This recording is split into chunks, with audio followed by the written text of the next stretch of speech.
Nous vous saluons au nom puissant de Jésus-Christ. Amen. Nous sommes des prédicateurs de l'évangile de Christ. Donc, vous avez à ma gauche le prédicateur Léris et moi, Ribaud. Nous souhaitons, par la grâce du Seigneur, poursuivre sur notre thématique par rapport à la loi. Et cette fois, avec une troisième vidéo. Dans la première, nous avons expliqué que toute la loi n'est pas abolie. Et si vous ne l'avez pas encore regardée, nous vous prions à la regarder parce que nous sommes là dans une suite logique.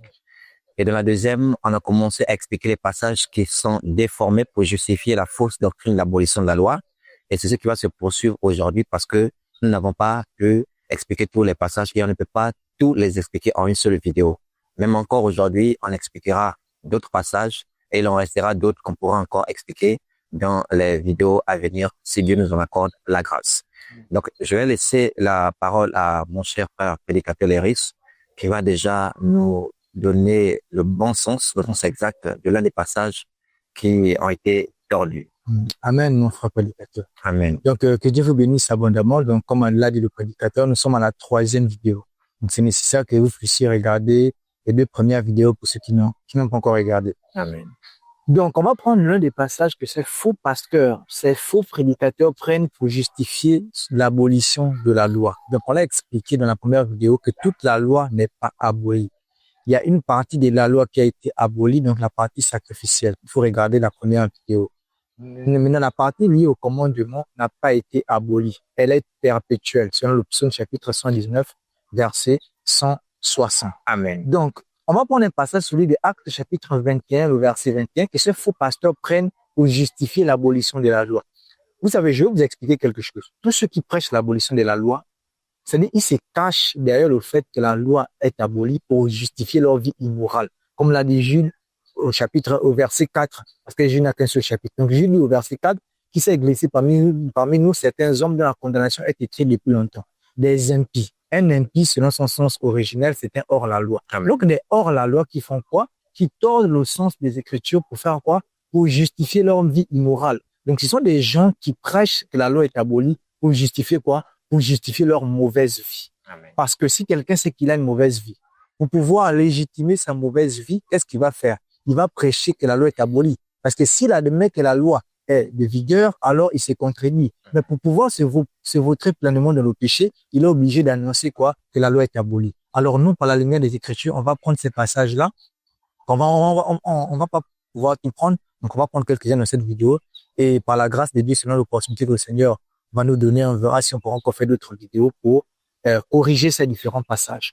Donc, l'un des passages qui prennent également, c'est celui d'Actes chapitre 21, au verset 21.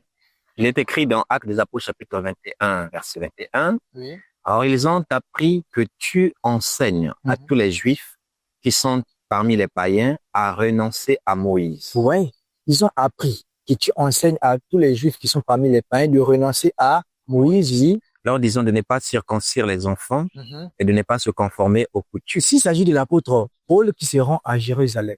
Donc, l'apôtre Paul se rend à Jérusalem chez l'apôtre Jacques ainsi que les anciens de Jérusalem. Et les anciens de Jérusalem vont dire à l'apôtre Paul qu'ils ont appris que toi, tu enseignes aux Juifs qui sont parmi les païens à ne pas respecter Moïse. Donc, à ne pas se conformer aux coutumes et à ne pas circoncire nos enfants. Vous voyez? Donc, ils prennent ce passage pour dire, vous voyez, l'apôtre Paul, il enseignait aux Juifs qui sont parmi les païens de ne pas respecter Moïse, de ne pas pratiquer la loi de Moïse et de ne pas enseigner la circoncision, de ne pas enseigner le respect aux coutumes. Vous voyez? Donc, ils prennent ce passage-là pour dire que c'est Paul qui enseignait justement aux frères de ne pas respecter Moïse. Mais si vous avez bien, c'est pourquoi nous vous demandons de regarder la première vidéo où l'apôtre Paul lui-même enseigne aux frères. Déjà, on l'a mentionné dans la deuxième vidéo même. On a lu Éphésiens chapitre 6. Lorsque l'apôtre Paul dit, enfant, obéis, honore ton père et ta mère selon le premier commandement. Mais il rappelle quoi ici? Il rappelle Exode chapitre 20. Vous voyez? Donc, Paul n'a jamais enseigné l'Église à ne pas se conformer à Moïse. Paul n'a jamais enseigné l'Église à ne pas respecter la loi de Moïse. Ça n'existe nulle part. Paul lui-même le dit dans Romains chapitre 3, verset 31. Anéantissons-nous donc la loi par la foi. Loin de là, au contraire, nous accomplissons la loi. Donc, Paul, au lieu d'enseigner l'abolition de la loi, il ne l'a jamais enseigné. Vous voyez, il a plutôt enseigné quoi? L'accomplissement de la loi qui doit se faire par quoi? Qui doit se faire par l'amour. Romains 13, du verset 8 au verset 10. Ça a déjà été mentionné dans la première vidéo que nous n'allons pas lire aujourd'hui. Donc, ici, il s'agit de quoi? Ici, il s'agit ici d'un rapport. On a dit. Ce sont des gens qui disaient que Donc, il venait rapporter aux anciens de Jérusalem que Paul, lui, lorsqu'il est chez les païens, il enseigne aux frères de renoncer à la loi de Moïse. Ce sont des onanies. Ce sont des choses qui n'étaient pas vérifiées. Vous voyez? Paul n'a jamais enseigné à l'église. Paul n'a jamais enseigné aux frères de renoncer à la loi de Moïse. Ça n'existe nulle part, puisque Paul lui-même, déjà, Paul n'a jamais dit aux Juifs qui sont parmi les païens de ne pas se faire circoncire. Ça n'existe nulle part. On va lire un passage où Paul lui-même, il va circoncire Timothée. Donc, Actes chapitre 16, on va lire du verset 1 au verset 4. Il est écrit dans Actes des Apôtres chapitre 16, à partir du premier verset. Oui. Il se rendit ensuite à Derbe et à Lystre. Et voici, il y avait là un disciple nommé Timothée, Oui. fils d'une femme juive fidèle et d'un père grec. Oui. Les frères de Lystre et d'Icône rendaient de lui un bon témoignage. Paul voulut l'emmener avec lui et l'ayant pris, il le circoncit. Vous voyez? Donc, Paul va le prendre avec lui. Donc, Paul va prendre Timothée avec lui. Paul va faire quoi? Paul va le circoncire. Vous voyez pourquoi, mon frère? Oui. À cause des Juifs qui étaient dans ces lieux-là. Voilà. Donc, termine. Car tous savaient que son père était grec. Car tous savaient que son père était grec, sa maman était juive. Donc, Paul va faire quoi? Paul va le circoncire. Où est-ce que Paul a enseigné aux frères, aux Juifs qui sont parmi les non-Juifs que Dieu nous interdit la circoncision? Paul a enseigné cela où? Paul lui-même, il va circoncire Timothée. Dans quel objectif? Dans l'objectif que les frères qui étaient dans ces milieux-là ne puissent point blasphémer le nom du Seigneur. Vous voyez? Et il va nous parler de cela également dans 1 Corinthiens chapitre 10. Il va nous dire pourquoi il a circoncis Timothée. Donc, 1 Corinthiens chapitre 10, on va lire à partir du verset 31. Il va nous expliquer quelque chose de très important. 1 Corinthiens 10, ça va du verset 31. Oui. Soit donc que vous mangiez, Il dit, soit donc que vous mangez, soit que vous buviez, soit que vous buviez, soit que vous fassiez quelque autre chose, quelque autre chose, faites tout pour la gloire de Dieu. Faites tout pour la gloire de Dieu. Donc, dans Actes chapitre 16, quand il a circoncis Timothée, il n'a pas circoncis Timothée pour dire que aujourd'hui Dieu nous impose la circoncision. Mais il a circoncis Timothée pour ne pas que le nom de Dieu soit blasphémé. Parce que Timothée était dans un territoire où il y avait quoi? Où il y avait des Juifs. Et tout le monde savait que sa maman était juive. Donc, c'est pour ne pas, comment on appelle, scandaliser ces Juifs-là que Paul va circoncire Timothée. Continue, mon frère, oui. Verset 32. Ne soyez en scandale ni aux Grecs. Donc, si aujourd'hui je me fais circoncire aujourd'hui, ce n'est pas parce que Dieu m'impose la circoncision. Vous voyez? Si je me fais circoncire aujourd'hui, c'est pour ne pas être en scandale aux Juifs. Donc, ne soyez pas en scandale, oui. Ne soyez en scandale ni aux Grecs. Donc, ni aux Grecs, oui. Ni aux Juifs. Ni aux Juifs, oui. Ni à l'église de Dieu. Ni aux frères. Vous voyez? C'est dans cet objectif que Paul va faire circoncire Timothée. Non pas parce que la circoncision est quelque chose. Vous voyez? Mais pourquoi? 1 Corinthiens chapitre 16, verset 19. On va lire également ce passage. 1 Corinthiens 7, verset 19. 1 Corinthiens chapitre 7, verset 19. Il est écrit, la circoncision n'est rien. Donc, la circoncision n'est rien. Et l'incirconcision n'est rien. C'est ce que Paul enseigne, que la circoncision n'est rien. L'incirconcision n'est rien. Que tu te fasses circoncire, ce n'est rien. Que tu ne te fasses pas circoncire, ce n'est aussi rien. Donc, Paul n'a jamais enseigné aux frères, aux Juifs qui vivent parmi les païens de ne pas se faire circoncire. Paul leur a enseigné que si vous faites circoncire ou si vous ne vous faites pas circoncire, cela n'est rien. Amen. Oui, mais qu'est-ce qui est quelque chose, oui? Mais l'observation des commandements de Dieu est tout. Mais l'observation des commandements de Dieu est tout. Donc, voilà ce que Paul enseignait. Vous voyez, ces frères qui faisaient un rapport, ils disaient que Paul enseignait aux Juifs qui vivaient parmi les païens de ne pas se faire circoncire et de ne pas respecter les coutumes. Vous voyez? Paul a enseigné aux frères de se faire circoncire. Mais il leur a appris quoi? Que c'est pas en se faisant circoncire qu'on est quelque chose. Amen. Ou encore, c'est pas lorsque je ne me fais pas circoncire que je suis quelque chose. Tu peux respecter la coutume. C'est pas un problème. Maintenant, si tu respectes ta coutume parce que tu dis que c'est Dieu qui t'a imposé cela, ou tu ne respectes pas pour dire que c'est à cause de Dieu que tu ne respectes pas, c'est là où tu pêches. Vous voyez? Parce que la circoncision n'est rien, l'incirconcision n'est rien, mais c'est l'observation des commandements de Dieu qui est tout. Respecter les coutumes n'est rien, ne pas respecter les coutumes aussi n'est rien, mais c'est l'observation des commandements de Dieu qui est tout. Vous voyez? Donc, il s'agit on a dit, des mauvais rapports, des rapporteurs, des gens qui viennent faire lire à Paul ce que Paul n'a jamais enseigné. Et ça a été comme ça au temps de Paul. Des gens qui écrivaient au nom de l'apôtre Paul, qui parlaient au nom de l'apôtre Paul. Il parle également de cela dans 1 Thessaloniciens chapitre 2, 2 Thessaloniciens chapitre 2. On va même lire rapidement. 2 Thessaloniciens chapitre 2. Oui. À partir du premier verset. À partir du premier verset. Oui. Pour ce qui concerne l'avènement de notre Seigneur Jésus-Christ oui. et notre réunion avec lui, oui. nous vous prions, frères, oui. de ne pas vous laisser facilement ébranler dans votre bon sens Oui. et de ne pas vous laisser troubler, soit par quelques inspirations, soit par quelques paroles Oui. ou par quelques lettres qu'on dirait venir de nous. Vous voyez, donc il y a des gens qui écrivaient au nom de l'apôtre Paul. Des gens qui partaient dire que Paul, lorsqu'il est chez les païens, il nous apprend, il nous enseigne à ne pas respecter la loi de Moïse. Paul n'a jamais enseigné à ne pas respecter la loi de Moïse. Ce que Paul a condamné, c'est la justification par la loi de Moïse. On aura l'occasion d'y revenir. Il n'a jamais dit que oh non, tu dois maintenant tuer, tu dois maintenant voler. Paul n'a jamais enseigné cela, oh que non, tu dois maintenant désobéir à tes parents. Paul n'a jamais enseigné cela, vous voyez. Et Paul non plus n'a jamais dit aux Juifs qui sont parmi les païens de ne pas se faire circoncire. Ce que Paul leur a enseigné, c'est que c'est pas en se faisant circoncire ou c'est pas lorsque je ne me fais pas circoncire que je suis proche de Dieu. Mais ce qui est quelque chose, c'est d'observer ces commandements. Donc il s'agit des on a dit. Et on va voir encore d'autres personnes qui allaient plus loin et qui disaient des choses que Paul n'a pas enseignées. Romains chapitre 3, verset 8, mon frère. Terrible, hein? Romains chapitre 3, Verset 8. verset 8, il est écrit. Et pourquoi ne ferions-nous pas le mal? Pourquoi ne ferions, donc, attends, finalement, faisons donc le mal. Pourquoi ne ferions-nous pas le mal, oui?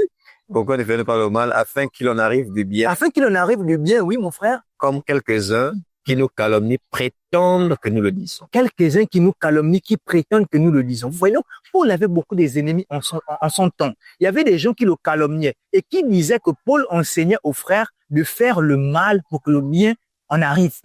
Donc, Paul dit à l'église, oh non, mes frères, faites le mal. En tout cas, faites seulement le mal. Ne vous inquiétez pas, faites le mal. Non, le bien va venir. Vous voyez? Il calomniait Paul. Oui. Et il disait des choses que Paul n'a pas enseignées. Depuis quand, lorsqu'on lit les épîtres, Paul nous a recommandé de faire le mal pour que le bien arrive après. Ça existe où? Allons-y, le Romains chapitre 12, le verset 21. On va voir si Paul nous demande de faire le mal pour que le bien arrive ou Paul nous demande de faire le bien et d'éviter le mal. Romains 12, verset 21. Romains 12, verset 21. Oui. Ne te laisse pas vaincre par le mal. Écoutez bien ce que Paul a enseigné aux frères de l'église de Rome. Ne te laisse pas vaincre par le mal. Paul n'a jamais dit fais le mal pour que le bien arrive. Mais ne te laisse pas vaincre par le mal, oui. Mais surmonte le mal par le bien. Mais tu dois surmonter le mal par le bien. Donc, au lieu d'enseigner le mal, Paul enseignait le bien. Il y a quelques-uns qui disaient que Paul enseignait le mal pour que le bien arrive. Vous voyez, ces mêmes personnes-là qui venaient troubler les frères de l'église de Jérusalem en disant que Paul, lorsqu'il est chez les païens, il dit à ces juifs qui vivent là-bas de renoncer à Moïse. Paul dit à ces juifs qui vivent là-bas de ne pas respecter les coutumes. Paul dit à ces juifs qui vivent là-bas de ne pas se faire circoncire. Alors que c'est pas ce que Paul enseignait. Paul enseignait que toutes ces choses-là ne sont rien. Ce qui est quelque chose, c'est l'observation des commandements de Dieu. Vous voyez? Et pour ce qui est des commandements de Dieu, Paul a bien montré que l'église est tenue d'observer cela. Vous voyez? L'église est tenue d'observer cela parce que c'est la partie morale de la loi. Amen. Donc, je vais me limiter là pour ce passage. Donc, le frère va développer encore un autre passage qui est vraiment mal pris dans son sens. Que le Seigneur nous bénisse abondamment. Amen. Et vous aussi soyez abondamment bénis. Donc, nous allons poursuivre. Et c'est comme ce que nous sommes en train de dire d'ailleurs, en déclarant que toute la loi n'est pas brouillée. Il y a ceux qui iront déformer nos propos pour avancer que on a dit qu'on est sauvé par la loi. On est sauvé par la loi. Que si tu n'obéis pas à la loi, tu iras en enfer. Ouais, alors qu'on n'a jamais tenu ce langage-là. On a toujours affirmé qu'on est sauvé par la grâce et que l'obéissance à la loi est une conséquence et non pas une condition du salut. Et on a déjà suffisamment expliqué ces choses. Donc c'est pas d'aujourd'hui de déformer les passages là. Et ça remonte depuis autant apostolique. Si on a calomnié l'apôtre Paul, parce qu'on a bien lu, ils ont appris. On n'a pas dit tu enseignes la renonce à Moïse. Ils ont appris que tu ouais. C'est terrible. Donc, il faut faire le mal pour que le bien arrive. Bref, on va évoluer. Merci beaucoup, mon cher compagnon de sœurs. Donc, on va prendre Romains chapitre 10, verset 4, qui est un passage qui souffre beaucoup entre les mains des faux prophètes qui prêchent l'abolition de la loi. Romains 10, verset 4, il est écrit, car Christ est la fin de la loi pour la justification de tous ceux qui croient. Très bien. Christ est la fin de la loi pour la justification de tous ceux qui croient. Et beaucoup ont pris cela pour dire, ah, ça y est, c'est fini. La loi est finie. Christ, on a fini avec. Elle est totalement abolie. Donc, on ne peut plus l'utiliser aujourd'hui. Maintenant, on va écouter ce que Paul va nous dire dans le livre de Timothée, 1 Timothée chapitre 1, le verset 8, simplement. Est-ce que la pensée de Paul, c'était de dire que Christ, on a fini, la loi ne sert plus à rien. On va voir si on peut encore utiliser la loi. 1 Timothée 1, verset 8. 1 Timothée 1, verset 8, il est écrit, nous n'ignorons pas que la loi est bonne, pourvu qu'on en fasse un usage légitime. Très bien. Donc, les apôtres faisaient un usage légitime de la loi. il y a ceux qui faisaient un mauvais usage de la loi. Ouais, ils n'ont jamais dit que non, la loi était mauvaise. Eux-mêmes, ils ont toujours admis que la loi, elle est bonne. Mais attention, pourvu qu'on en fasse un usage légitime, comme développait le chef prédicateur Léris. Il y a quelques-uns qui imposaient, par exemple, la circoncision comme moyen de justification. Mais pour leur faire savoir que la circoncision n'est rien, l'incirconcision n'est rien, ce qui est important, c'est l'observation des commandements de Dieu. Oui, par exemple, ce passage-là montre l'usage légitime de la loi. Le plus important, c'est avoir l'amour envers son prochain, ne pas chercher à nuire son prochain, ne pas à tuer, ne pas voler, mais être circoncis dans sa chair ou pas, ça n'a plus d'importance aujourd'hui. Vous voyez, c'est ça, faire un bon usage de la loi. Alors, comment peuvent-ils encore faire un bon usage de la loi si la loi est déjà finie? Oui, qu'il y a déjà un problème. Et le problème vient d'où? Le problème vient surtout de la traduction. Voilà. Parce que quand on lit Christ est la fin de la loi, ça, il faut l'admettre, si on n'est pas quelqu'un même assis dans la langue française, automatiquement on va penser à une suppression, à une abolition. C'est ça le problème. Parce que les apôtres, eux, n'ont pas connu la langue française, ni l'anglais. Ils ont écrit en grec. Et quand vous vérifiez le mot grec, le même mot qui est présent en romain est présent aussi dans Timothée qu'on a lu. Hein. Donc, vous pouvez vérifier l'application Online Bible. C'est une application qu'on vous a toujours conseillé ici pour vérifier souvent l'étymologie de certains mots. C'est très important parce que il y a des mots dont le sens n'a pas été rendu avec sa force. Et c'est ce qui peut prêter parfois à confusion et à pas mal de passages ainsi. Si vous vérifiez dans Online Bible, dans Romains 10, verset 4, là où il est marqué Christ est la fin. Regardez au niveau de fin, c'est le numéro 50-56. Le mot c'est télos, c'est le grec. Ça signifie but. Et le même mot se trouve dans ce passage de Timothée au verset 5. Le même mot, télos. Et ça a été bien rendu ici. Hein. Le même traducteur, et pourtant il l'a bien rendu dans Timothée. 1 Timothée 1, verset 5, ça dit comment? 1 Timothée 1, 5. Oui. Le but du commandement. Voilà. C'est le même mot télos. Le télos du commandement, c'est quoi? Oui. C'est une charité venant d'un cœur pur, d'une bonne conscience et d'une foi sincère. Très bien. Le but du commandement. Ici, il a utilisé le mot but, alors qu'en Romains 10, verset 4, il a utilisé le mot fin pour le même mot grec. Non. C'est ce qui sème la confusion. Vérifiez. Ne dites pas que ce sont nos affirmations. Vérifiez par vous-même. Vous n'avez aucune excuse parce qu'aujourd'hui, grâce aux choses qui évoluent, grâce à Internet, vous avez la possibilité d'accéder à certaines informations. Donc, vous avez l'application Online Bible, téléchargez-la, vérifiez ce que nous vous disons. Le même mot dans Romains 10, 4, télos, 50-56, le même mot qu'ici dans 1 Timothée 1, verset 5. S'il a dit but ici, là, dans 1 Timothée, il aurait dû dire aussi but dans Romains 10, verset 4, aurait simplifié l'entendement à quelques-uns. Néanmoins, pour ceux qui sont un peu enrichis dans la langue française, vous savez que le mot fin n'a pas toujours ce sens premier que vous pensez là. Ça veut dire aussi le but ou la finalité ou l'objectif. Et de la même façon qu'ici dit le but du commandement, c'est une charité venant d'un cœur pur. On ne peut pas dire c'est la fin du commandement dans le sens que le commandement est fini, non. On passe dans le sens de l'objectif du commandement. Parce que le commandement a un objectif. Quelle est sa vision? C'est une charité venant d'un cœur pur. De la même façon, la loi avait aussi une vision. Selon Romains chapitre 10, verset 4, sa vision était de nous conduire à Christ afin que nous soyons justifiés par lui. Amen. Donc le passage de Romains 10, verset 4, Paul n'a pas l'intention de parler de l'abolition de la loi, comme le pensent les faux prophètes, mais son passage est de montrer par qui nous sommes justifiés et d'indiquer que même la loi même elle-même admet que c'est par Jésus en fait qu'on obtient la justification. Amen. Et il a dit même dans Romains 3, on va revenir à Romains 3 au verset 21, que la loi rend témoignage de la justice de Dieu. Romains 3, verset 21. Oui. Mais maintenant, sans la loi est manifestée la justice de Dieu, à laquelle rendent témoignage la loi et les prophètes. Voilà, donc la loi et les prophètes ont rendu témoignage de la justice de Dieu. On va me continuer. Justice de Dieu par la foi en Jésus-Christ. Voilà. Donc la loi elle-même annonce que la justice s'obtient par la foi en Jésus-Christ. Donc on montre que la loi a en train d'orienter ici les Juifs pour les emmener à croire au Seigneur. Or les Juifs ont rejeté le Messie et cherchaient maintenant la justice, la justification dans la circoncision, dans les ablutions et dans tous ces rites-là, les sacrifices des animaux, pour leur faire comprendre, non, la loi elle-même vous a déjà annoncé que c'est en Christ. Donc son objectif, c'était de vous conduire à Christ, afin que vous soyez justifiés par lui. Et maintenant, étant justifiés par lui, nous ne sommes plus sous le pédagogue de la loi. C'est-à-dire, notre justice ne dépend plus de la loi, mais uniquement de la foi en Jésus. Mais cela ne signifie pas que la loi n'a plus d'utilité aujourd'hui. Non. La loi a toujours son utilité. C'est pourquoi il dit à Timothée, nous n'ignorons pas que la loi est bonne, pourvu qu'on en fasse un usage légitime. Et on peut vous démontrer par beaucoup de versets comment les apôtres ont fait un bon usage de la loi pour enseigner des commandements de justice à l'Église, pour enseigner l'amour du prochain. On va rappeler cet exemple, on l'avait déjà mentionné, on va le rappeler. Romains chapitre 13, verset 8 à 10. Pour que vous puissiez comprendre que les apôtres savaient que la loi, ou ceux qui concernent la justice, sa finalité était par rapport à Christ, nous conduire à lui. Mais pour ceux qui de l'ensemble de ces commandements, le reste des commandements, nous devons les utiliser pour faire un bon usage. Romains 13, 8 à 10. Romains 13, 8 à 10. Oui. Ne devez rien à personne, si ce n'est de vous aimer les uns les autres. Car celui qui aime les autres a accompli la loi. Voilà. Donc, oui, Christ a accompli la loi par son sacrifice, mais quelle loi a-t-il accompli? Il a accompli les lois charnelles. Amen. On a déjà évoqué les lois charnelles depuis la première vidéo, qui annonçait son sacrifice. Maintenant, pour ce qui est des commandements moraux, ça s'accomplit comment?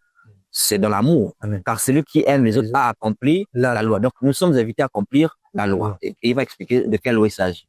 En effet, les commandements, Oui. tu ne commettras point d'adultère, tu ne tueras point, Oui. tu ne déroberas point, Oui. tu ne convoiteras point, et ce qu'il peut encore y avoir se résume dans cette parole, Oui. tu aimeras ton prochain comme toi-même. L'amour ne fait point de mal au prochain. Oui. L'amour est donc l'accomplissement de la loi. Très bien. Paul a encore de nous montrer la voie par excellence. L'amour est l'accomplissement de la loi et il nous dit, ne devez rien à personne si ce n'est de vous aimer les uns les autres. Quand tu aimes, comme j'aime mon frère, il m'aime, nous accomplissons la loi. La loi me dit, tu ne tueras point, mon frère. Comment je vais te tuer? La loi me dit, tu ne déroberas point. Bon, on termine de faire cette vidéo-là. Si tu oublies ton téléphone, comment moi je vais voler ton téléphone? Je te dirai, mes frères, voilà, tu as laissé ton téléphone, je garderai cela précieusement pour toi. Donc, vous voyez, quand l'aimant, lui aussi en m'aimant, nous sommes en train d'accomplir ces commandements moraux. C'est ça la vérité aujourd'hui, par l'Esprit de Dieu qui est en nous. Et on n'est pas en train de l'accomplir pour être sauvé, non. C'est parce que nous sommes devenus une nouvelle création en Christ et notre nature que nous avons héritée en Christ, c'est la nature de l'amour, la nature du bien. Et en le faisant naturellement, la loi est en train de s'accomplir dans nos vies. Donc, ne percevez plus ça comme un fardeau à porter sur vous. Par rapport à la justification, on n'obtient plus la justification par ses commandements. Vous comprenez? C'est uniquement par la foi en Jésus. Et elle-même, la loi dit, c'est lui la finalité. C'est lui l'objectif, c'est lui le but, c'est lui le télos. Donc, c'est lui la fin qui a été mal comprise par les faux prophètes. Donc, on espère que vous avez bien compris cela et par la grâce du Seigneur, on évoquera encore d'autres passages prochainement pour continuer à rendre le sens véritable de ces passages. Mais je pense quand même, je vais donner un autre passage parce que je disais, il y a tellement de passages qui peuvent montrer comment les apôtres ont fait un usage légitime. On va prendre un exemple. 2 Corinthiens chapitre 13, le verset 1. 2 Corinthiens 13, verset 1. Oui. Il est écrit, je vais chez vous pour la 3e fois. Toute affaire se réglera sur la déclaration de 2 ou de 3 témoins. Voilà, il y avait des affaires à régler à Corinthe. Il dit, je vais chez vous pour la 3e fois. Toute affaire c'est réglera sur la déposition de 2 ou de 3 témoins. Mais 2 ou 3 témoins là, ça vient d'où? La question que je vous pose, ça vient d'où? Deutéronome chapitre 17, verset 6. Amen.